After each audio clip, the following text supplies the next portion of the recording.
అమరావతి రైతు నిలదీస్తున్నారు. ఇప్పుడు రెండవ విడత ల్యాండ్ పూలింగ్ అంటే 10 పైసలు డబ్బులియ్యం, భూమి మాత్రం తీసుకుంటాం. ఆ తీసుకున్న భూమికి బదులుగా 4800 గజాలు ఉండే ఎకరానికి బదులుగా 1000 గజాలు డొమెస్టిక్, 200 గజాల కమర్షియల్ ఇస్తాం. ఏడాదికో 25,000 రూపాయలు తొలినాళ్లలో, ఆ తర్వాత పెంచుకుంటూ పోతాం. అట్లాగా 50,000 అట్లాగా పెంచుకుంటూ వెళ్తాం. ఓ 10 ఏళ్ల పాటు డబ్బులు ఇస్తాం.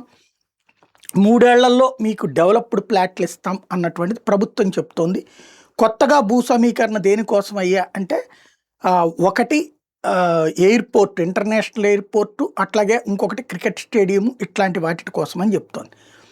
దానికోసం ఇప్పుడు ఆయా గ్రామాల వారీగా భూ సమీకరణ నోటిఫికేషన్స్, దాని కార్యాలయాలు ప్రారంభిస్తుంటే అక్కడ ప్రజలు ఇవాళ అదే ప్రశ్నని రైట్ చేశారు మంత్రి నారాయణ ఎదుట.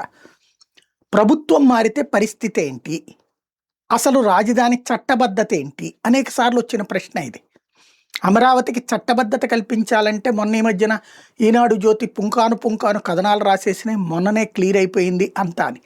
ఈలోపు చంద్రబాబు గారు ముందే చెప్పారు విజయవాడ గుంటూరు కలిపి రాజధాని. మళ్ళీ ఇప్పుడు ఆ విజయవాడ గుంటూరు తీసేసి ఉట్టి 29 గ్రామాల రాజధాని కిందకే తీసుకెళ్తున్నారా అన్నది తెలియనటువంటిది. పెమ్మసాని చంద్రశేఖర్ చెప్పారు తాజాగా అక్కడ కేవలం ఇది దాంట్లో జ్యూరిస్డిక్షన్ మాత్రం చెప్పట్లేదు వీళ్ళంతా, ఆ మోసం మాత్రం అట్లాగే సాగుతోంది. ఇప్పుడు 29 గ్రామాలకే రాజధాని అన్నటువంటి పాయింట్ ఇప్పుడు ఈ కొత్తగా తీసుకుంటున్నటువంటి వాటినే రాజధాని గ్రామాలుగా ప్రకటిస్తే ఊరు అభివృద్ధి చెందుతుందా?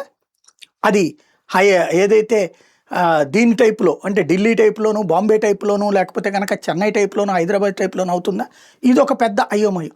కాకపోతే మొహమాట పెడుతున్నారు, లేదా ఓ రకమైనటువంటి ఎమోషన్ క్రియేట్ చేస్తున్నారు. ఇప్పుడు అదే అడిగారు అక్కడ ఉన్నటువంటి రైతులు, చట్టబద్ధత ఏది రాజధానికి అన్నటువంటి. లేదు వచ్చేస్తుంది అన్నటువంటి విషయం చెప్పుకొచ్చారు వాళ్ళకి.